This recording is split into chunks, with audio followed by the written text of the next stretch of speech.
बंधु समस्त को स्वागत। आज आमे वार्षिक राशिफल विषय आलोचना करवा। हेले मकर राशि बंधुगण 25 मसीहा को किभली स्वागत करेंगे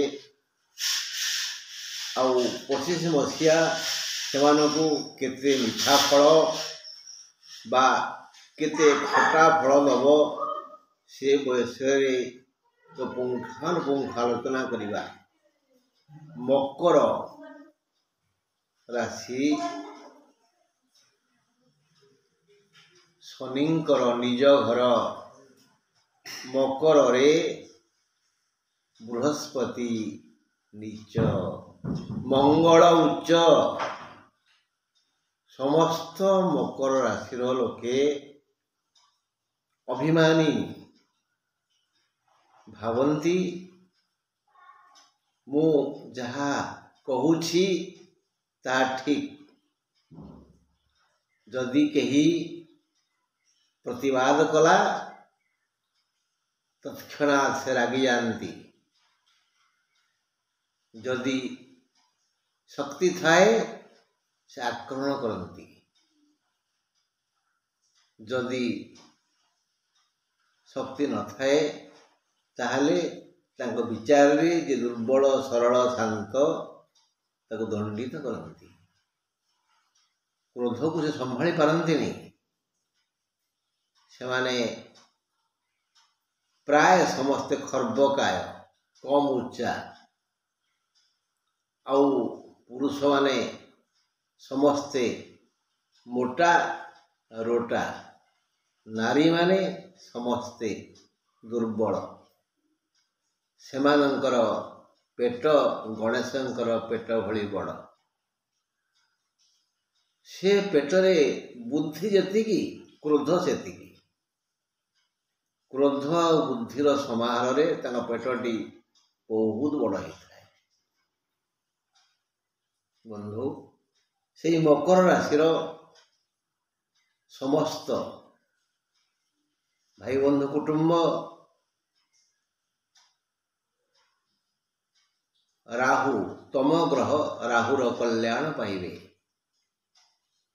मकर कुंभ मीन मीनर भी कल्याण पाइबे। मकर कुंभ मीन मेष वृष बृहस्पति भी कल्याण पाइबे। मकर कुंभ मीन मेष वृष मिथुन कर्क सिंह कन्या केतुर कल्याण पाइबे। यह छड़ा तृतीय रवि षष्ठ रवि दशम रवि एकादश रवि कल्याण पाइबे। मोटामोटी भाव मकर राशि बंधु 60 भाग सुफल पाइबे 40 भाग असफल पाइबे। आसतु यही संदर्भ पाठ करिबा सुनिबा बुझिबा। जदि केउठी अबोध रही जाए ताहले पचारिबा ना कौन कहते। मकर राशि मालिक शनि मकर रे मंगल उच्च यह बृहस्पति नीच घर। ये राशि लोके निज निष्पत्ति को ठीक बोली प्रमाण करने को प्राय चेष्टा करती। मात्र विधाता को समर्थन करती नहीं। फल से क्रोधरे अज्ञान होई तांको जनाशुना जी शांत सरल ता उपरे दाऊ साधती। शनि ये राशिर मालिक तेणु शनि बड़ी ये खर्बकाय माने कम उच्चा बामन मंगलम परी मोटा रोटा पेटटी बड़ ठीक गणेशंक पेट परी। एबे मीनरे राहु मकर ठारू तृतीय 28/11/23 ସେ ମୀନକୁ ଆସିଥିଲେ। ସେ 28/5/25 କୁମ୍ଭକୁ ବକ୍ର ଗତିରେ ଆସି 28/5/25 ଯାଏ ରାହୁ ମକରକୁ ସୁଖ ଶାନ୍ତି ଧନ ପ୍ରଭୃତି ଦେବେ। 23ରୁ ସେ ଆସିଲେଣି, ଏବେ ସେ ଟ୍ରାନ୍ସଫର ହେବେ କୁମ୍ଭକୁ। ତେଣୁ 28/5 ମେ 28 ତାରିଖ ପର୍ଯ୍ୟନ୍ତ ସେ ମକର ରାଶିକୁ ରାହୁ ମକର ରାଶିକୁ ଯଥେଷ୍ଟ ସୁଖ ଶାନ୍ତି ଦେବେ। ମକର ରାଶିର ବନ୍ଧୁଗଣ ଯିଏ ଯେଉଁ ପ୍ରକାର ସୁଖ ଶାନ୍ତି ପାଇଛନ୍ତି ତାହା କେବଳ ରାହୁଙ୍କ ପାଇଁ। ରାହୁ ମନୁଆ ଗ୍ରହ ହେଲା, ରାଜା ବୁଝିଲେ ପାଚିଲା ଧାନରେ ମହି, ବାସ୍। ତେଣୁ 28/5/25 ସେ କୁମ୍ଭକୁ ବକ୍ର ଗତିରେ ଆସି ସ୍ଥିର ରହିବେ। 28/5 ଯାଏ ରାହୁ ମକରକୁ ସୁଖ ଶାନ୍ତି ଧନ ପ୍ରଭୃତି ଦେବେ ଏବଂ ଦଉଛନ୍ତି ମଧ୍ୟ। 11/23ରୁ 28/11/23ରୁ ସେ ଦେଇ ଆସିଛନ୍ତି ଏଇ ସୁଖ ଶାନ୍ତି। କିଏ? ରାହୁ। କାହାକୁ? ମକରକୁ। ତାଙ୍କର ସମସ୍ତ ଇଚ୍ଛା ସହଜରେ ପୂରଣ ହୋଇଛି। କୁମ୍ଭ ରାଶି ରାହୁଙ୍କ ପାଇଁ ମୂଳ ତ୍ରିକୋଣ, ତେଣୁ କୁମ୍ଭକୁ ଆସିଲେ ସେ ମକରକୁ କ୍ଷତି ପହଞ୍ଚେଇବେନି। ମକର ତୃତୀୟ ଥିଲେ, ମକର ଦ୍ୱିତୀୟ ହେବେ। ଦ୍ୱିତୀୟ ରାହୁ ଭଲ ନୁହନ୍ତି, ସୁଫଳ ଦିଅନ୍ତିନି, ଧନ ବ୍ୟୟ ବେଶୀ କରାନ୍ତି, ବୃଥା ବ୍ୟୟ ହେବା କଥା, କିନ୍ତୁ ମକର ସେ କ୍ଷତି ହେବନି। କାହିଁ କହିଲେ ନା ଏବେ ରାହୁ ଫେରିବେ କୁମ୍ଭକୁ। କୁମ୍ଭ ତାଙ୍କର ମୂଳ ତ୍ରିକୋଣ। ଶନିଙ୍କର ସ୍ଥିତି ଯେମିତି କୁମ୍ଭରେ ଭଲ, ରାହୁଙ୍କ ସ୍ଥିତି ମଧ୍ୟ ସେଇଭଳି କୁମ୍ଭରେ ଭଲ। ତେଣୁ ସେ କୁମ୍ଭକୁ ଆସିଲେ ମକରର ବିଶେଷ କ୍ଷତି କରିବେନି। ମକରର ପଡ଼ୋଶୀ କୁମ୍ଭ ନା, ଏକ ମକରର ଅଧିପତି ଶନି, କୁମ୍ଭର ଅଧିପତି ଶନି। ଶନି ରାହୁଙ୍କର ମିତ୍ରତା ଅଛି। ପୁଣି ରାହୁଙ୍କର ମୂଳ ତ୍ରିକୋଣ ହେଲା କିଏ? କୁମ୍ଭ। ଏଇ ଦୃଷ୍ଟିକୋଣରୁ ସେ କୁମ୍ଭକୁ ଆସିଲେ ମକରର କ୍ଷତି କରିବେ ନାହିଁ, କିନ୍ତୁ ସହଯୋଗ କରିବେନି, ଆଉ ସାହାଯ୍ୟ କରିବେନି। କୌଣସି ପ୍ରକାର ଉନ୍ନତିମୂଳକ କାର୍ଯ୍ୟରେ ସେ ସହଯୋଗ କରିବେନି।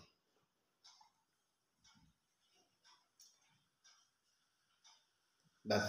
କେତୁ ଏବେ ନବମରେ, ଏଥିପାଇଁ ଅଭାବ ଅସୁବିଧା ପଡ଼ୁଛି।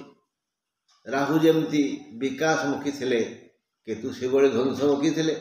ତେଣୁ ଯାହା କିଛି କ୍ଷତି ବର୍ବାଦ ହେଇଛି କେବଳ ନବମସ୍ଥ କେତୁଙ୍କ ପାଇଁ। ମାତ୍ର 28/5/25ରୁ କେତୁ ନାନାବିଧ ରୋଗ ସୃଷ୍ଟି କରି ଦୁଃଖ ଦେବେ। କାହିଁକି?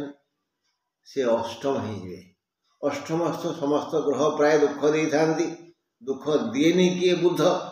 ଅଷ୍ଟମସ୍ଥ ବୁଧ ଦୁଃଖ ଦିଏନି, ଚନ୍ଦ୍ର ବି ଦିଏନି, ବାକି ନହେଲେ ଅନ୍ୟମାନେ ଦିଅନ୍ତି। ଚନ୍ଦ୍ର ସବୁ କଥା ନାହିଁ। ଚନ୍ଦ୍ର ଯଦି କର୍କଟରେ ଥିବେ, କର୍କଟ ରାଶିଆକୁ ଦୁଃଖ ଦେବେନି, ବାସ୍। ଏବେ କୁମ୍ଭରୁ କିଏ ଆସିଲେ ତାପରେ ସୃଷ୍ଟି କରିବେ? ଶନି ଏବେ କୁମ୍ଭରୁ ଯାଉଛନ୍ତି। 29/3/25 ଶନିବାର ସେ ମୀନକୁ ଯିବେ, ମକର ପାଇଁ ତୃତୀୟ ହେବେ। ଦ୍ୱିତୀୟ ଥିଲେ କି ନାହିଁ? ମକର ଠାରୁ କୁମ୍ଭ ଦ୍ୱିତୀୟ। ମକର କୁମ୍ଭରେ ଥିଲେ ଶନି, ସେ ବିଦାୟ ନେବେ। ସେ 29 ତାରିଖ ମାର୍ଚ୍ଚ ମାସ 25 ମସିହାରେ ଯିବେ ମୀନକୁ। ତେଣୁ ତୃତୀୟ ହେଲେ ଶନି ସବୁକିଛି ଦେବେ, ସବୁକିଛି। ଦ୍ୱିତୀୟରେ ଯାହା ହରଣ କରିଛନ୍ତି ତୃତୀୟରେ ସବୁକିଛି ଦେବେ। ହେଲେ ଗୋଟିଏ ଅସୁବିଧା, ଟିକେ ଥଣ୍ଡା ରୋଗ ହେବ। ଶନି ଗୋଚରରେ ତୃତୀୟ ହେଲେ ଥଣ୍ଡା ରୋଗ ହେଇଥାଏ। 29/3/25 ଶନିବାର ସେ ମୀନକୁ ଯିବେ, ମକର ପାଇଁ ତୃତୀୟ ଶନି ପ୍ରାୟ 2.5 ବର୍ଷ ପାଇଁ ନାନାବିଧ ଲାଭ ଯୋଗାଡ଼ କରି ସୁଖ ଦେବେ। ଭାଇ ଭଉଣୀମାନଙ୍କ ସହ ସୁସମ୍ପର୍କ ବଢ଼ିଯିବ।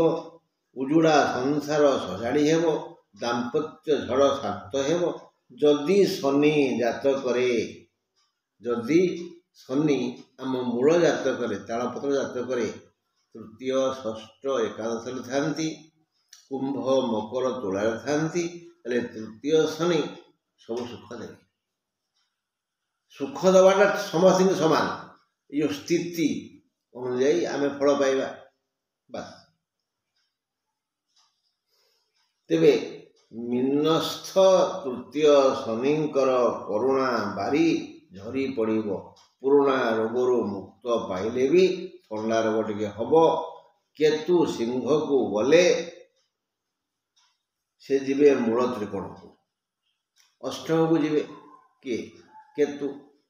ସିଂହକୁ ଯିବେ, ଯେମିତି କୁମ୍ଭ ହେଉଛି ରାହୁଙ୍କର ମୂଳ ତ୍ରିକୋଣ, ସିଂହ ହେଉଛି କେତୁଙ୍କର ମୂଳ ତ୍ରିକୋଣ। ଯେଉଁ ନାନାବିଧ ରୋଗ ସୃଷ୍ଟି କରିବା କଥା ମୁଁ ଟିକେ ପୂର୍ବରୁ କହିଲି, ସେ ସିଂହରେ ରହିକିରି ବିଚାର କରିବେ।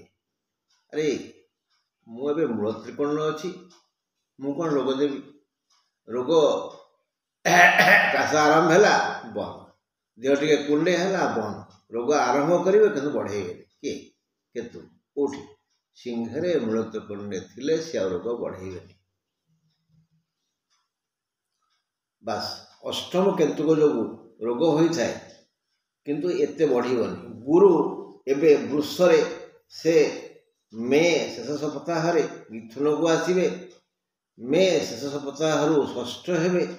ଷଷ୍ଠ ଗୁରୁଙ୍କ ଯୋଗୁଁ ଉପସ୍ଥିତ ବିଦ୍ୟା ବୁଦ୍ଧି ଯଥା ସମୟରେ କାମ ଦେବନି, ମନ ଦବିଯିବ, ରୋଗ ବ୍ୟାଧି ହେବ, ଶତ୍ରୁ ପ୍ରିୟ ହେବେ, ପ୍ରିୟ ବ୍ୟକ୍ତି ଦୂରେଇ ଯିବେ।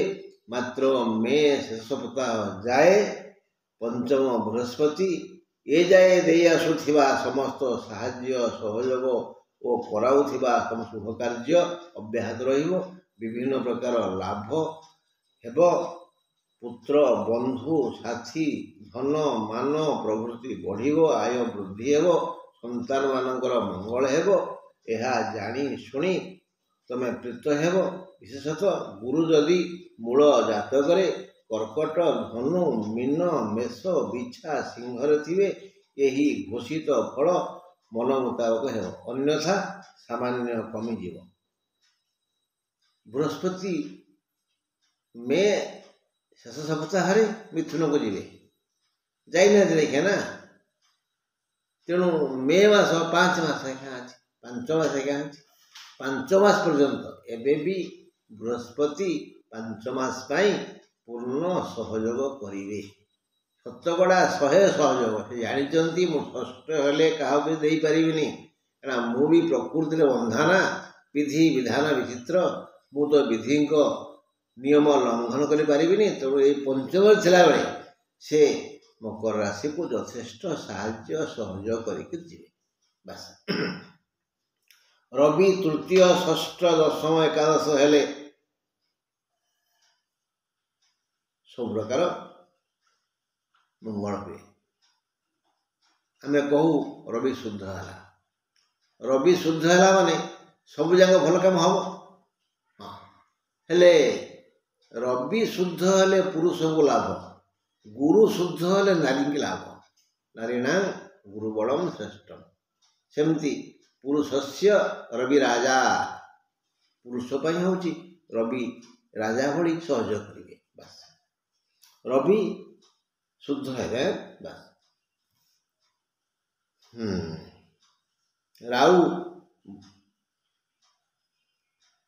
ରାହୁ